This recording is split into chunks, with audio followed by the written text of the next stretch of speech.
మన 100 డేస్ సిరీస్‌లో ఈరోజైతే డే 16 అనమాట. ఈరోజు కూడా నార్మల్‌గా మార్నింగ్ లేచి సబ్జా వాటర్‌తో అయితే నా డే అయితే స్టార్ట్ చేసేసాను. అండ్ తర్వాత బ్రేక్‌ఫాస్ట్‌లోకైతే చపాతీ, పీనట్ పౌడర్ అండ్ అయితే బాయిల్డ్ ఎగ్స్‌తో అయితే నా బ్రేక్‌ఫాస్ట్ అయితే కంప్లీట్ చేసేసాను.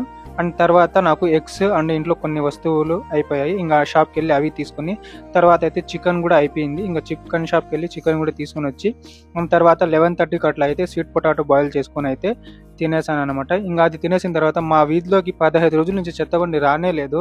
ఇంక డంప్ యార్డ్ దగ్గరన్నా వెళ్ళి వేసేద్దామనుకుంటే 2 కిలోమీటర్లు ఎళ్తే డంప్ యార్డ్ దగ్గరికి అక్కడికెళ్ళి చూస్తే అయితే గేట్లయితే బిగాలేసేసినారు. వీధిలోకైతే చెత్తబండులు రావు. డంప్ యార్డ్ దగ్గరికెళ్తే 3 కిలోమీటర్లు, 2 కిలోమీటర్లు ఎళ్లి అక్కడికెళ్ళి చూస్తే ఏమో ఇట్లా బిగాలేసేసినారు. ఏం జరుగుతుందో ఏమో మా ఊర్లో అస్సలు అర్థం కాలే. ఇంక తర్వాత అయితే ఇంటికొచ్చి లంచ్ ప్రిపేర్ చేసుకొని అయితే లంచ్ కూడా అట్లా కంప్లీట్ చేసేసాను.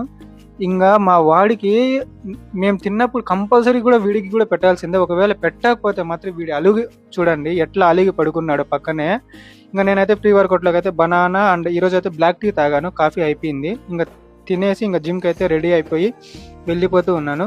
ఇంకా జిమ్‌కెళ్ళి అక్కడ మన వర్కౌట్స్ అన్నీ కూడా మంచిగా అయితే చేసుకున్నాను. చెమట చూడండి. ఇంక చెమట చూస్తేనే తెలుస్తా ఉంటుంది వర్కౌట్స్ ఎంత ఇదిగా మంచిగా జరిగాయో. ఇంకా వర్కౌట్స్ అన్నీ చూసుకొని తర్వాత అయితే ఇంటికి వచ్చి నా డిన్నర్ అయితే కంప్లీట్ చేసుకున్నాను. డిన్నర్‌లో ఓన్లీ కాస్త అయితే తిన్నానన్నమాట. ఇంకా డిన్నర్ అంతా కంప్లీట్ అయిపోయిన తర్వాత ఈరోజు ఎందుకో నాకు బటర్ మిల్క్ తాగాలనిపించింది. ఇంక బటర్ మిల్క్ తాగేసి నా డే అయితే ఈరోజైతే కంప్లీట్ చేశాను. మీ డే ఎలా గడిచిందో చెప్పండి?